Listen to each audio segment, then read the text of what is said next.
Iyi ni radio BBC Gahuzamiryango. Ivugira i Londres kuri metero 19, 25, 31 na 41 ku mirongo ya FM mu karere k'ibiyaga binini no kuri internet kuri bbcgahuza.com.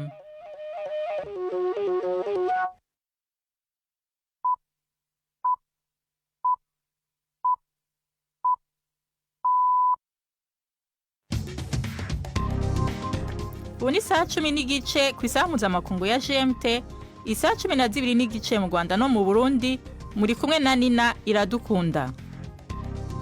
Ndabahaye mwiriwe bakunzi ba BBC Gahuzamiryango, izi ni ingingo z'amakuru yo kuri uyu munsi wa gatatu itariki 12 z'ukwa kabiri mu bihumbi 2024. Kurabana ribi no guterana amajambo hagati y'Uburundi n'u Rwanda birabandanya. Perezida Evariste Ndayishimiye asaba abarundi kwama bagavye ngo kuko u Rwanda rufite umugambi wo gutera Uburundi. Abarundi 11 bafungiye mu gihugu ca Kenya batahukanywe bava muri Leta Zunze Ubumwe za Amerika kubera batari bafise impapuro zibemerera kubayo. Aba barundi bagiye muri Amerika baciye muri Kenya, basire muri Kenya baca bariyambura amapasiporo yabo bari bafise y'amarundi, baca barondera amapasiporo ibintu kuba bitabo vy'inzira bya Kenya kugira ngo biborohere baze bagende mu gihugu ca Amerika byoroshe bitwa abakenya. Amakuru ava muri Sudan avuga ko abagwanyi b'umuhari witwara gisirikare wa ASF bibasiye inkambi y'abateshejwe izabo ya Zamzam nini kuruta izindi mu gihugu. Tubafitiye n'ikiganiro c'abagore, aya makuru ahagarariwe na Jacques Niyitegeka.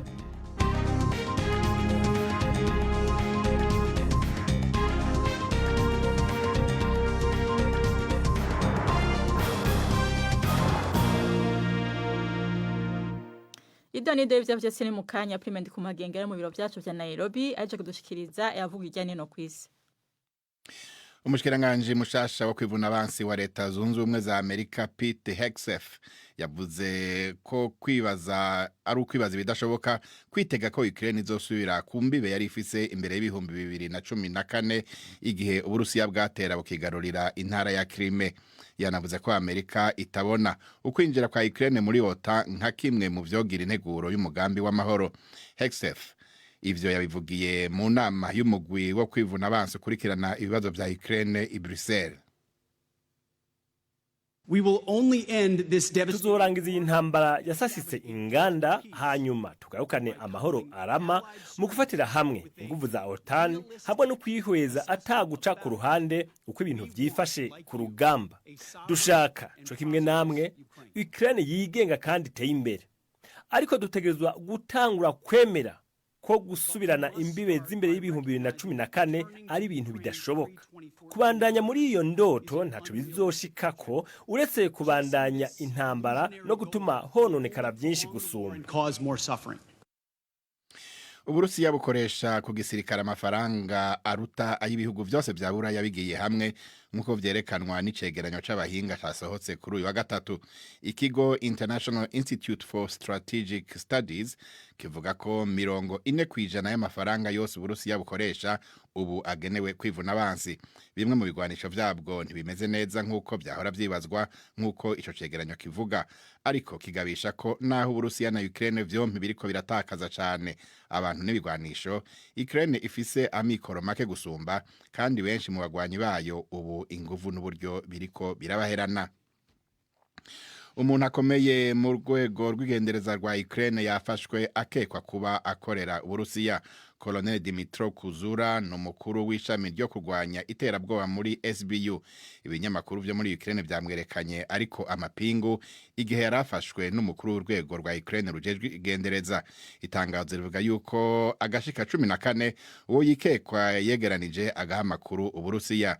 SBU ivuga yuko amatohoze yashingiye kwisuzumwa ry'amajwi n'amavideo hamwe no gushikira ibiri mu matelefone n'imashini nyabwonko. Aya makuru mwumva na ya BBC. Impunzi zo mu ikambi ya mbere nini y'abateshejwe izabo muri Sudan zivuga yuko yatewe yongera irasahurwa n'umugwi RSF witwara bwa gisirikare utuma abantu ibihumbi bahunga. Abavyibone bavuga yuko hari isoko yaturiwe, hakaba hari abakomeretse n'abapfuye.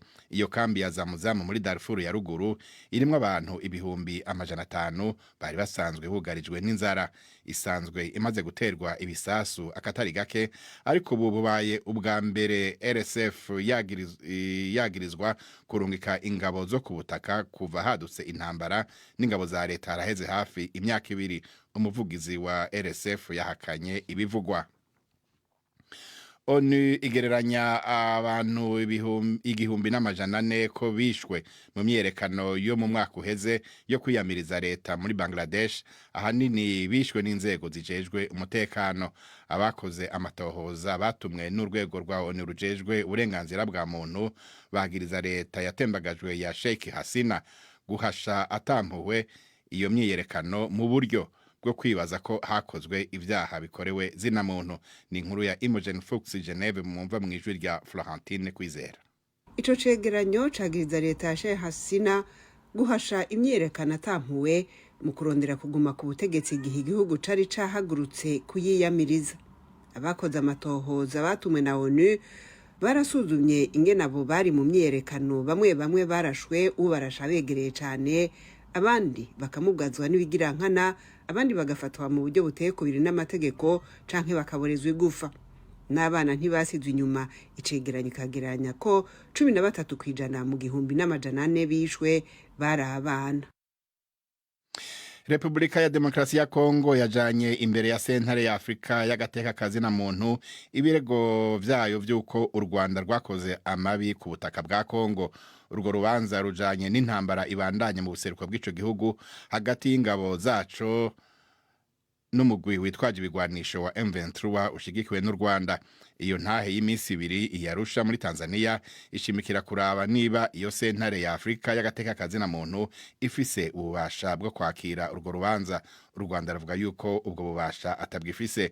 Ku bisanzwe iyo sentare yakira ibirego by'abantu ku gatwe kabo canke amashirahamwe ntiyakira ivy'ibihugu. Nina urakoze Premier ku magenge kuri aya makuru yaje kudushikiriza.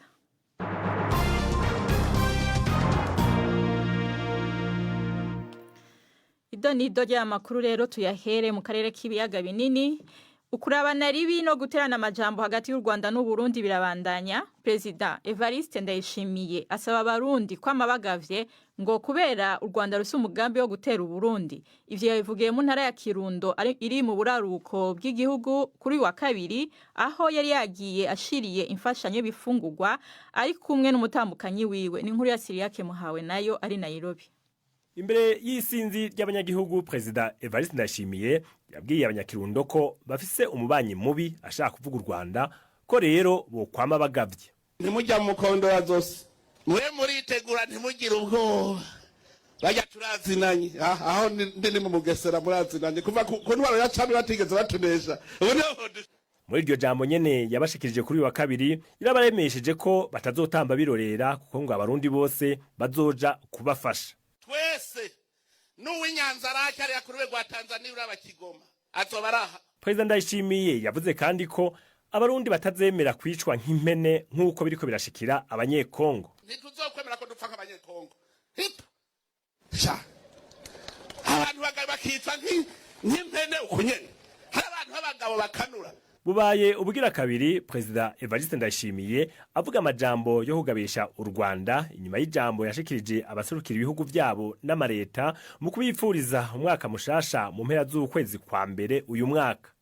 U Rwanda n'u Burundi biguma bitungana gatoke, kimwe cose cagiriza ikindi gufasha abashaka guhungabanya umutekano wavyo. Ibyo bihugu birafise uruhara mu ntambara zibera muri Republika ya Demokrasi ya Kongo, aho bishigikiye impande zihanganye. Uburundi bufise abasirikare bagwanira ku ruhande rwa leta ya Kongo, mu gihe u Rwanda bivugwa ko rurwana ku ruhande rwa M23, naho ico gihugu kiguma kibihakana. U Rwanda ntirurigera rutangaza ku mugaragaro ko rushaka gutera u Burundi. Siriyake Muhawe nayo, BBC Gahuzamiryango, Nairobi. Urakoze Siriyake Muhawe nayo. Amakuru y'u Burundi arabandanya ariko tuyafatiye muri Kenya. Abarundi 11 bafungiwe mu gihugu ca Kenya nyuma yo gutahukanwa bava muri leta zunze ubumwe za Amerika kubera batari bafise impapuro zibemera kubayo. Amakuru adushikira nuko binjiye muri Amerika bakoresheje impapuro z'inzira z'igihugu ca Kenya. Twashatse kumenya uko ikibazo c'abo barundi kimeze maze tuvukana na Maître Prime Mbarubukeye, umukuru w'ishirahamwe ONLCT yishinze kugwanya urudandazwa rw'abantu, ubwimukira bwo mu kinyegero n'amabi akorerwa abagore n'abana mu Burundi. Atubwira uko ico bariko barabafasha.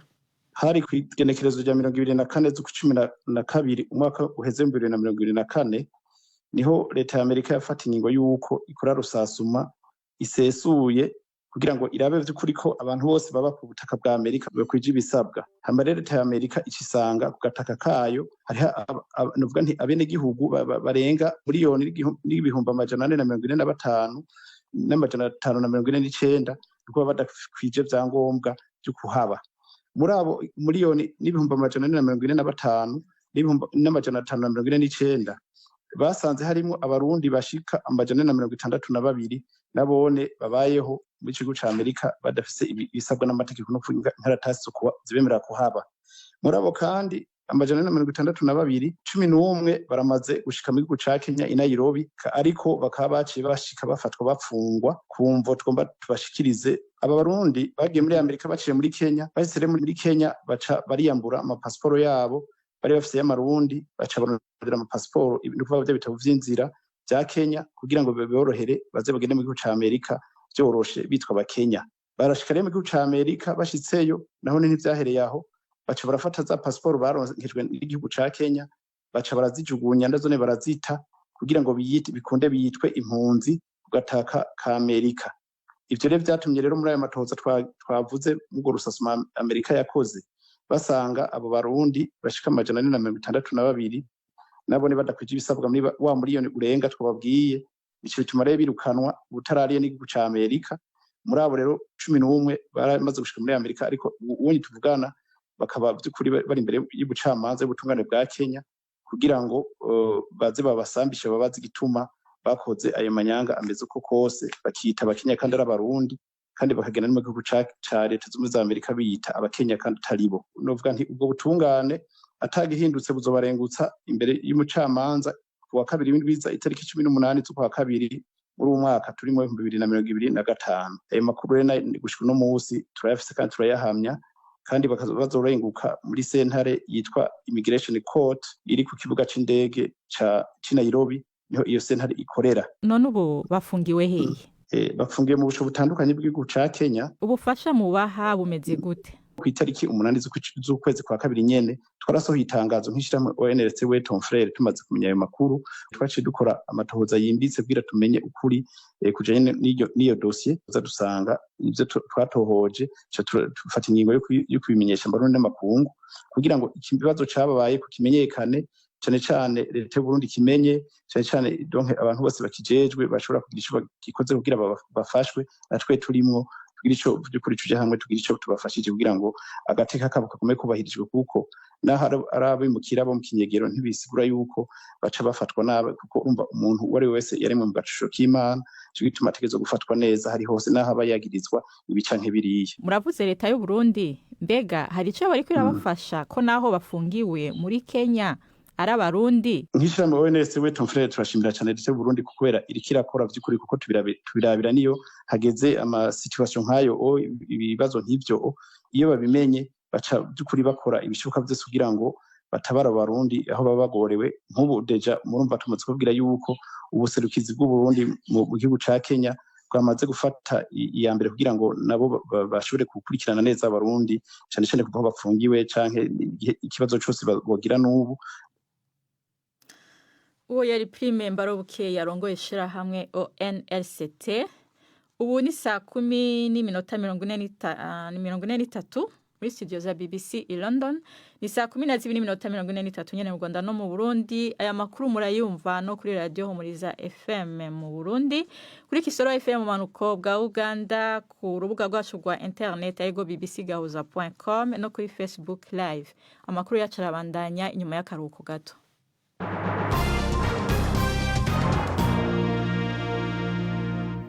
Naho tuje mu Rwanda, urugereko rw'urukiko rukuru rukorera mu mujyi wa Nyanza mu majyepfo y'u Rwanda rwatangiye kumva ibisobanuro ku byaha bya Karasira Aimable yarezwe n'umushinjacyaha inyuma yaho mu iburanisha riherutse yanze inteko iburanisha urwo rubanza ariko urukiko rukemeza ko iyo nteko ikomeza kumuburanisha. Karasira n'umuhanzi ndetse akaba yari n'umwarimu muri kaminuza nkuru y'u Rwanda yarezwe ibyaha 6 birimo guhakana no gupfobya jenoside no kutagaragaza inkomoko y'umutungo we. Ni inkuru ya Yves Bucana yari mu rukiko maze adutegurira ibikurikira. Mu rukiko kuri uyu wa gatatu Karasira n'abamwunganira babanje kwerekana ko ibyaha akurikiranyweho 4 kuri 6 bigendanye n'ibyavugiwe mu itangazamakuru ko byagombye kurangizwa n'urwego rw'abanyamakuru bigenzura RMC. Maître Bikotwa Brice yabwiye urukiko ko umushinjacyaha atari impuguke mu itangazamakuru bityo akaba atamenya niba ibyavugiwe mu itangazamakuru bigize icyaha cyangwa bitagize icyaha, ko rero byagombye kubanza kunyuzwa mu rwego rugenzura abanyamakuru. Urwo rwego rukaba ari rwo rutanga umurongo wo kubivana ku rubuga rwa YouTube cyangwa gusaba ko abo bibangamiye bahabwa nabo uburenganzira bwo kugira icyo babivugaho. Babwiye kandi urukiko ko nta bimenyetso simusiga umushinjacyaha agaragaza ku byo we yita ibyaha ngo Karasira yakoze. Karasira avuga ko nta kiganiro na kimwe we yigeze akora, ko ibiganiro byanyujijwe kuri YouTube byakozwe n'abanyamakuru b'abanyamwuga nk'uko wabivuga ati gihe nazagamo ndi umutumirwa. Karasira yisobanuye ku cyaha cyo guhishingiro jenoside. Ubushinjacyaha bugendera ku magambo Karasira yavuze ko leta ya Habyarimana yakoze jenoside yirwanaho ngo kuko abana b'inkotanyi bateraga amabombe bayatera abaturanyi babo basize mu Rwanda ubwo bajyaga ku rugamba. Hifashishijwe video yakinwe mu rukiko irimo amwe muri ayo magambo, Karasira n'abamwunganira bavuze ko umushinjacyaha yamwitiriye amagambo ataraye. Ati nk'ikimenyimenyi hari aho mwumvise mvuga leta ya Habyarimana. Yavuze ko iyo mvugo yakwitwa y'umushinjacyaha itakwitwa ya Karasira. Avuga ko imvugo ye nyayo yumviswe nabi. Abunganira Karasira bashoje bavuga ko mu gihe umushinjacyaha nta bimenyetso simusiga agaragaza kuri icyo cyaha byagorana kuvuga ko hari ubushake uwashinja yari afite bwo kugikora. Karasira umuhanzi wahoze ari n'umwarimu wa kaminuza y'u Rwanda yamamaye ku mbuga za YouTube kubera ibiganiro yagaragaragamo bamwe babona nk'ibinenga ubutegetsi. We akavuga ko ibyo biganiro byari bigamije kuvuga ukuri kw'ibyabaye mu Rwanda n'ibiriho. Urubanza ruracyakomeje. Yves Bucana, BBC Gahuzamiryango i Nyanza. Urakoze Yves Bucana. Tugume ku mugabane wa Afrika. Amakuru ava muri Sudani avuga ko abarwanyi b'umuhari witwara gisirikare wa Rapid Support Forces RSF bibasiye inkambi ya Zamzam nini kuruta izindi mu gihugu. Kuva mu mpera z'umwaka uheze iyi nkambi y'abatesheje izabo iri muri Darfur yo mu buraruko yaribasiwe no kumijwa ko ibisaso bya za muzinga, ariko ubu ni inshuro ya mbere RSF iregwa ko yarungitseyo ingabo zigwanira hasi. Ivyo bitero biri mu ntumbero ya RSF yo kugota igisagara ca El Fasher kihegereye, kimwe mu bibanza bikomeye vy'injyane z'abanyagihugu zimaze hafi imyaka 2. Ni inkuru ya Barbara Pret Asha muva mu ijwi rya Victoria uwo nkunda. Ubu ni ubwiyongere bw'urugomo mu karere gasanzwe n'ubundi karangwamo urugomo. Ishyirahamwe ryaho rihagarariye impunzi z'abanyasudani rivuga ko inyeshyamba za RSF zibasiye inkambi y'abari mu kaga, zirasahura kandi zitwika isoko ndetse n'ingo nyinshi. Wabyiboneye biba yabwiye BBC ko byari ibintu biteye ubwoba. Yavuze ko hapfuye abantu benshi, ariko ibitaro byo muri iyi nkambi ntibigifite ahantu hakora neza ho kubagira abarwayi. Inkambi ya Zamzam irimo abantu bagera ku 500 bavanywe mu byabo n'imirwano, bari basanzwe bafite inzara. Amakuru aturuka muri ako karere avuga ko icyo gitero cyatumye ibihumbi n'ibihumbi by'abantu bongera guhunga. Mu gihe cyashize imitwe ikorana n'inyeshyamba za RSF yisobanuye ivuga ko yishora mu ntambara mu nkengero z'inkambi ya Zamzam kugira ngo yibasire imitwe yitwaje intwaro ifatanyije n'ingabo za leta ya Sudani mu ntambara. Iyo yari inkuru ya Barbara Pret Asha, mwariko muva mu ijwi rya Victoria uwo nkunda. Ubu nawo n'umwanya w'ikiganiro c'inkino mushikirizwa na Yves Bucana. Imikino kuri BBC Gahuzamiryango. mwereho neza amakuru y'imikino nyahere mu mikino y'igikombe cya Champions League. Imikino y'amajonjora ya nyuma ikipe ya Manchester City yaraye ikubitiwe iwayo ku kibuga cya Etihad na Real Madrid ibitego 3-2. City byageze ku munota wa 80 ariyo iyoboye ku bitego 2-1, ariko igitego cyo kwishyura cya Brahim Diaz ndetse n'icy'insinzi cyagiyemo ku munota wa 2 mu minota y'inyongera cyakubise hasi ibyishimo by'abafana ba City bari bazanye igitambaro kinini cyane kiriho umukinnyi Rodri wa Manchester City wegukanye umupira wa zahabu nk'umukinnyi mwiza ku isi, mu gihe rutahizamu wa Real Madrid Vinicius Junior yari yiteguye kuba ari we wakwegukana iryo kamba. Ibyo kandi byanatumye Real Madrid ititabira ibirori byo gutanga icyo gihembo. Ibi byose bikagaragaza uguhangana hagati y'ayo makipe yombi. Mu gihe rero abakunzi ba City bazengurutsaga icyo gitambaro bakwena aba Real Madrid, mu kibuga ho byaje guhinduka. Uyu ni umwaka wa 4 wikurikiranye n'uwa 5 mu myaka 6 amakipe yombi ahurira mu mikino ya Champions League. Mu yindi mikino yarayibaye, ikipe ya Juventus yatsinze PSV ibitego 2-1, Borussia Dortmund inyagira Sporting Lisbon ibitego 3-0, kimwe na Paris Saint-Germain nayo yatsinze ikipe ya Brest ibitego 3-0, zose ni ikipe zo mu Bufaransa. Uyu munsi mu ijoro hateganyijwe indi mikino. Club Brugge irakina na Atalanta, Celtic yo muri Scotland irakina na Bayern Munich, naho Feyenoord Rotterdam yo mu Buholandi yakire AC Milan yo mu Butaliyani, mu gihe Monaco icakirana na Benfica. Mu makuru y'imikino kandi, umuherwe ufite imigabane mu ikipe ya Manchester United ari nawe ushinzwe iby'iyo kipe, Sir Jim Ratcliffe, aratekereza kongera kugabanya umubare munini w'abakozi b'iyo kipe. Amakuru aremeza ko iyi kipe ishakisha ubundi buryo bwo kuziba icyuho kuko yatakaje agera hafi kuri miliyoni 300 z'amapaundi mu myaka 3 ishize. Biravugwa ko itsinda rya Ineos Group riyobowe na Ratcliffe rishobora kugabanya abari hagati y'100 na 200 mu bakozi b'iyo kipe. Binashobotse bikaba byaba mu byumweru 2 biri imbere.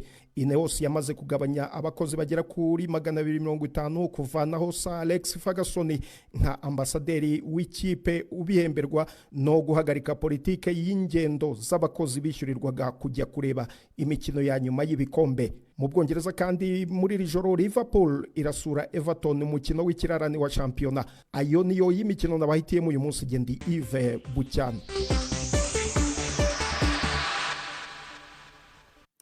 Urakoze Yves Bucyana, naho tubahonje ku runana rw'ejo.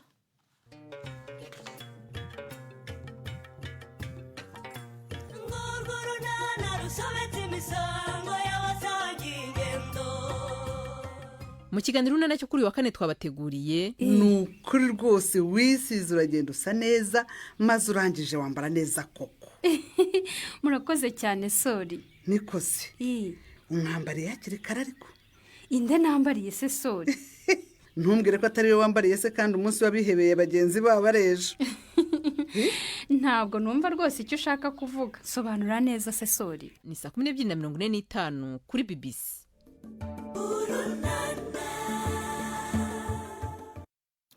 Ubu n'umwanya w'ikiganiro c'abagore mushikirizwa na Yvette Kabatesi.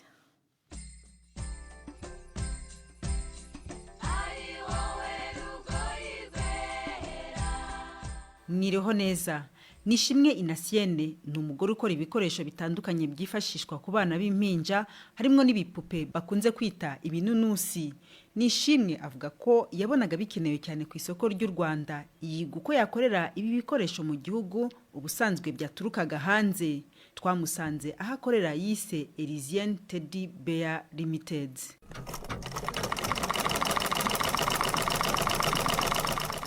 Ko nahereye ku gipupe mbona igipupe birakunze ndagurisha birakunda, ndavuga ni reka nongeremo ikibindi bintu. Niga ku bikoresho ababyeyi babyaye bakenera mu kwita ku bana babo. Nsanga mu gihugu ababyeyi babyara ni benshi, bihita bimotiva mu gukora ibyo bintu. harimo ibipupe utumoyize n'uburiri bw'abana bufite akamustikeri uduporte bebe abafatamo abana kugira ngo biborohere guterura umwana w'uruhinja ukivuka yego nibyo nkora. Nk'iki gipupe kidoze mu mwenda udasanzwe twajyaga tubona nko mu maduka tukibaza ko bituruka hanze, ubu ngibi iki gikorwa gute?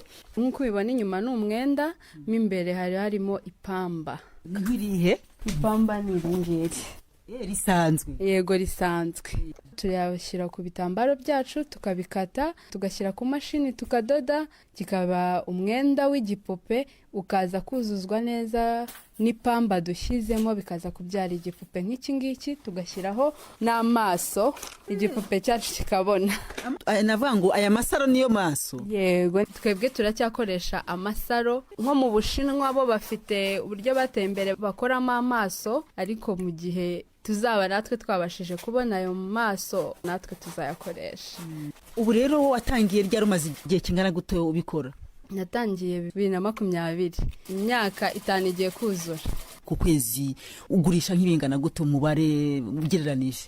Kubera ko biba bivanze n'ibindi usanga bigenda bigongana, ariko ari byo byonyine nakoze nk'uko kwezi, usibye ko bitashoboka 500 nabirenze kuko turanguza mu gihugu hose. Abantu iyo barebe iby'ibi bintu baremera ko bikorerwa hano mu Rwanda? Ntago babanza kubyemera no kubyumva, nta nubwo babizi kubera ko tubiranguza amaduka menshi yo mu mujyi, nayo akagenda biranguza abandi bigasakara mu gihugu hose. Ntago abantu barabimenya ko bikorerwa mu Rwanda, ariko turabikora. Inasiye warabyize? Hoya, ntago navuga ngo nagiye mu ishuri ndabyiga, natangiriye ku gipupe kimwe kitanameze neza, genda niga gake gakeya. Icyo nge nakoze bwa mbere cyari gisekeje ko cyari gifite fomu y'imbeba, ariko no kugira umugabo ugufasha ni byiza. Aragiseka anyigisha uburyo nakoramo iki kiruta, ndagikora nkijyanye ku isoko nyereka umucuruzi wa mbere, arishima arambaza ati iki kintu niyo wagikoze, abanza no kwanga kwemera ko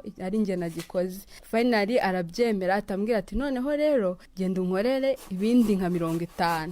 Ahita avance yo ndabimukorera, ndabimuzanira, komezamo akazi, akaba ari ujya ubiranguza abandi, we mbigenda bikura mbibonamo akazi. Nyuma yabwo nibwo haje kubonekamo n'izi product nyinshi zitandukanye uri kureba hano. Ngizwe nayo Elise, umugabo wa Inyasiene wamusekaga gitangira, ubamufasha bimwe muri ibyo bikorwa.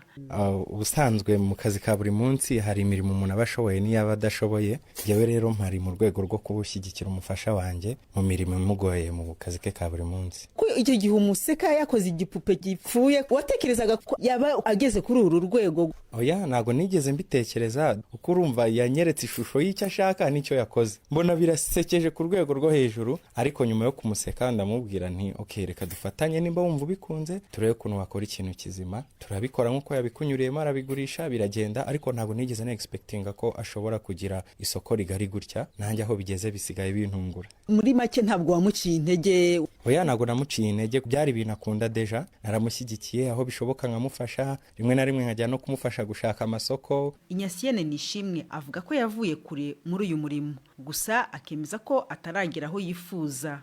Hari ahantu hanini navuye, hari naho ngeze, uko mu myaka 5 ntangira gukora ntaragera ku rwego rwo kuba nakigurira imashini nkikorera, cyangwa se nkaba nakura imashini nkayigurira undi mugenzi wanjye tugafatanya.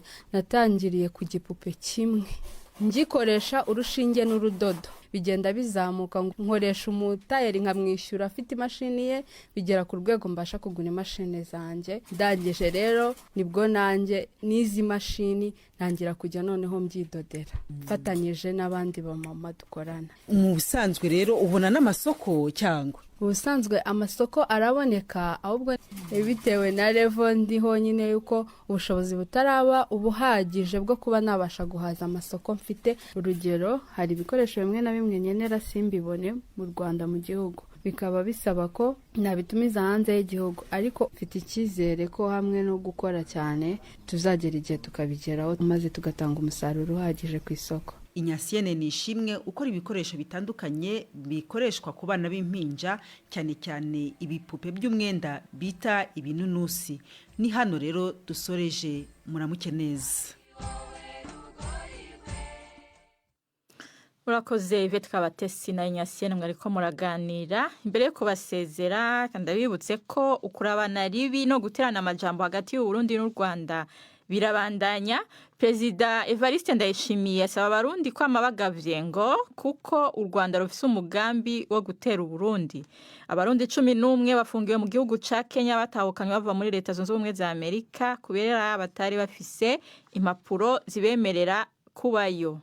Aya makuru y'ino munsi agarukiye ngaha mwashikijwe na Nina Iradukunda yarahagarariwe na Jacques Nitegeka mu buhinga bw'ivyuma twafashijwe na Ricardo. Mwakoze kubana natwe na Gahwana.